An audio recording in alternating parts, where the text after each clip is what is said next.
వాళ్ళందరూ నాకు సపోర్ట్ చేశారు.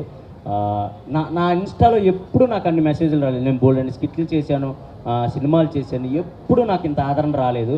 బయటకు వచ్చిన తర్వాత నా కోసం మీరు నుంచున్న తీరు, మీరు నుంచున్న విధానం, ఇవన్నీ చూస్తే నాకు చాలా చాలా చాలా హ్యాపీ అనిపించింది. కప్పు గెలవకపోయినా చాలు, వీళ్ళని గెలుచుకున్నాం, వీళ్ళ అభిమానాన్ని గెలుచుకున్నాం, అదే నన్ను బయటకు వచ్చేలా చేసా. అంటే నేనేం పెద్దగా బాధపడిపోయి గుండెలో బాదుకోలేదులే, కానీ ఎవరికైనా ఆ చిన్నది ఉంటుంది, అరే ఇక్కడ దాకా వచ్చి కొట్టలేకపోయామే అని ఒక చిన్నది ఉంటుంది. దాని నుంచి బయటకు రావడానికి మాత్రం నిజంగా మీరే, మీ ప్రేక్షకులు మీరే నాకు ఆ బూస్ట్ని ఇచ్చారు. దాని నుంచి వెంటనే బయటకు వచ్చేసి నేను మళ్ళీ షూటింగ్స్కి వెళ్ళడానికి కారణం మీరే. మీరు పెట్టిన మెసేజ్లు, మీరు పెట్టిన స్టోరీలు, మీరు ఇచ్చిన ఫీడ్బ్యాక్, అదే. Thank you so much. ఒకవేళ మీరు ఎంటర్టైన్మెంట్ చేయకుండా ఓన్లీ గేమే ఆడి గేమ్ పైన ఫోకస్ పెట్టింటే విన్ అయ్యే ఛాన్సెస్ ఏమన్నా ఉన్నాయా? అప్పుడు మీరే మళ్ళీ ఇదే ఎంటర్టైన్ చేయట్లేదు, బయట పంపిండి అంటారు. ఏమంటే అదే నేను అక్కడ లోపలికి వచ్చిన అంటే ఓటు అప్పీల్ కోసం వచ్చినప్పుడు కూడా జనాలు అడిగారు నన్ను, ఏంటి మీరు ఓన్లీ ఎంటర్టైన్ చేయడానికే వచ్చారా, ఒకవేళ ఎంటర్టైన్ చేయకుండా గేమ్ ఆడితే ఏంటంటే, వచ్చిన ప్రతి ఒక్కళ్ళు మీరు ఇతను ఎలా ఉంటాడు, ఇతను ఎలా ఉంటాడు, ఇతను ఎలా ఉంటాడని మీకు ఎవరి గురించి తెలియదు. బట్ ఇమాన్యుయల్ అనేవాడు ఎంటర్టైన్ చేస్తాడని మీ అందరికీ తెలుసు. అలాంటిది నేను వెళ్ళి లోపలికి వెళ్ళిన తర్వాత ఏం ఎంటర్టైన్ చేయకుండా ఓన్లీ గేమ్స్ ఆడుకుంటూ కూర్చుంటే అసలు మేము వీడి నుంచి ఎక్స్పెక్ట్ చేసేదే ఎంటర్టైన్మెంట్ కదా, అది పక్కన పెట్టేసేది ఏంటని మీరే నన్ను బ్యాడ్గా ఫీల్ అవుతారు. ఇమాన్యుయల్ గేమ్ ఆడినా ఆడకపోయినా ఎంటర్టైన్ చేస్తే చాలు అనుకునే పర్సన్స్ కూడా చాలామంది ఉన్నారు ఆడియన్స్లో. సో నేను ఎంటర్టైనర్ గెలవాలి అని అనుకోవటం తప్పు కాదు, ఎంటర్టైనర్ గెలవాలి అనుకోవాలి. ఎంటర్టైనర్ గెలవాలంటే ఓన్లీ ఎంటర్టైన్మెంట్ చేస్తేనే సరిపోదు, కన్ఫామ్గా గేమ్స్ ఆడాలి, కన్ఫామ్గా విన్ అవ్వాలి, మన ఎఫర్ట్స్ కనపడాలి. ఈ రెండు ఉంటేనే ఎంటర్టైనర్ విన్నర్ అవ్వగలడు అని నేను బలంగా నమ్మి లోపలికి అడుగుపెట్టాను. ఎక్కడ కుదిరితే అక్కడ కామెడీ చేయడానికి ట్రై చేశాను. ప్రతి గేమ్ విన్ అవ్వాలని ఆడాను. నాకు తెలిసి నేను ప్రతి గేమ్ విన్ అయినా, ఒక 3-4 గేమ్స్ తప్ప.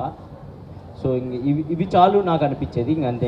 ప్రతి నామినేషన్లో ఎక్కువగా వచ్చిన పాయింట్ అంటే డెమన్ పవన్ ఇంకా రీతు గురించి. నిజంగానే డెమన్ పవన్ గేమ్ లో అయ్యిందా రీతు వల్ల? అంటే లో అయ్యిందని నేను చెప్పనండి, వాడి గేమ్ సూపర్ ఆడాడు, ఫస్ట్ వీక్ నుంచి కూడా సూపర్ ఆడాడు. ఎందుకంటే వాడికి నేను ఆపోజిట్, నాకు వాడు ఆపోజిట్, మా ఇద్దరికే పడేది ప్రతి గేమ్. మడ్ టాస్క్ కావనివ్వండి, రాంగులు పూసుకునే టాస్క్ కావనివ్వండి, ఏదైనా మా ఇద్దరికే పడేది ఫస్ట్ నుంచి ఫేస్ టు ఫేస్. గేమ్ లో కాదులే కానివ్వండి, మన కనెక్ట్ అయిన వాళ్ళతోనే ఎక్కువ టైం స్పెండ్ చేస్తాం. దానివల్ల మిగతా పర్సన్స్ ఏమనుకుంటారంటే మాకు ఎక్కువ టైం ఇవ్వట్లేదు, సో నువ్వు మాతో గేమ్ ఆడట్లేదు, ఒకరితోనే ఉన్నావు అలా అంటారు అంతే. ఇక్కడ మనం ఎంతమంది ఉన్నాం, మనం బయట చేసే చిన్న చిన్న తప్పులు కూడా అంటే ఏముందలే ఇది అనుకుంటాం, కానీ అక్కడ అలా కాదండి. పప్పు ఉడకపోయినా తప్పే, మనం పక్కన వాడు బాధపడుతున్నా వాడిని ఓదార్చకుండా పక్కకి వెళ్ళిపోయినా నువ్వు నన్ను ఓదార్చలేదు, అది తప్పే అని అంటారు. సో బిగ్ బాస్ హౌస్లో ప్రతి చిన్నదాన్ని తప్పుగానే చూస్తాం. బికాజ్ ఎందుకంటే నామినేట్ చేయాలంటే వాళ్ళలో తప్పులు ఎతికితేనే బిగ్ బాస్ హౌస్లో సర్వే అవ్వగలుగుతాం. సో అక్కడ వేరు, బయట ప్రపంచం వేరు. నిజంగా చెప్తున్నా, ఆ ప్రపంచం సపరేట్ ప్రపంచం, ఈ ప్రపంచం సపరేట్ ప్రపంచం. అక్కడ చూసినట్టు ఇక్కడ ప్రతిదీ తప్పులా చూస్తే అసలు వర్కౌట్ అవ్వదు. కానీ అక్కడ నేర్చుకోవాల్సింది ఏంటంటే, ఎంత తప్పు చేసినా, ఎంత తిట్టుకున్నా, ఎంత కొట్టుకున్నా, చచ్చినట్టు మళ్ళీ మనం వాళ్ళతో మాట్లాడతాం, వాళ్ళతో ఇంటరాక్ట్ అవుతాం, వాళ్ళతో కామెడీ చేస్తాం. అదొక్కటి నేర్చుకొని బయట ప్రపంచంలో కూడా మనకెవరితో ఉన్న గొడవ అయితే దాన్ని వాళ్ళతో మళ్ళీ ఇంటరాక్ట్ అయ్యి దాన్ని సార్ట్అవుట్ చేసుకుంటే లైఫ్ చాలా బాగుంటుంది. అది బిగ్ బాస్కి వెళ్ళిన ప్రతి ఒక్కళ్ళు నేర్చుకుంటారు, నేను నేర్చుకున్నాను. తనుజ నాది బాగుంది, అదే చెప్పాను కదండి, నా మంచి ఫ్రెండ్షిప్ ఉండేవి మాకు. హౌస్లోకి వెళ్ళిన తర్వాత కొన్ని సిచ్యువేషన్స్ వల్ల ఎక్కడో తెలియకుండా ఒక చిన్న మిస్అండర్స్టాండింగ్స్ అలా రావడం జరిగినాయి. బట్ లాస్ట్కి ఫైనల్గా లేదు, ఎవరిది తప్పు కాదు, ఇవన్నీ మిస్అండర్స్టాండింగ్స్ అని తెలుసుకున్నాం, అవి సార్ట్అవుట్ చేసుకున్నాం, లాస్ట్ వరకు కలిసే ఉన్నాం. సో అంటే మేబీ మీకు ప్రొజెక్ట్ అయ్యి ఉండకపోవచ్చు, కానీ మా ఇద్దరు బాండ్ మంచిగానే ఉంది లోపల.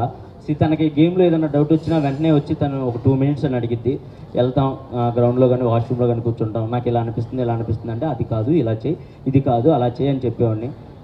మోస్ట్ ఆఫ్ ది ఎక్కువ మందికి నేనే సలహాలు ఇచ్చేనేమో నాకు తెలిసి హౌస్లో, వాళ్ళు ఆడే గేమ్కి కానీ వాళ్ళ స్ట్రాటజీలకు కానీ, ఇలా కాదు ఇలా చేస్తే కరెక్ట్, ఇలా కాదు ఇలా చేస్తే కరెక్ట్ అని. సో ఆ విధంగా మా బాండ్ అయితే మంచిగానే ఉంది. ఈ తుది నాది ఎక్కడ అండ్ నేను తను నామినేట్ చేసినా ఈ రోజు తను ఫీల్ అయ్యేది కాదు, తను నన్ను నామినేట్ చేసినా నేను ఫీల్ అయ్యేవాడిని కాదు.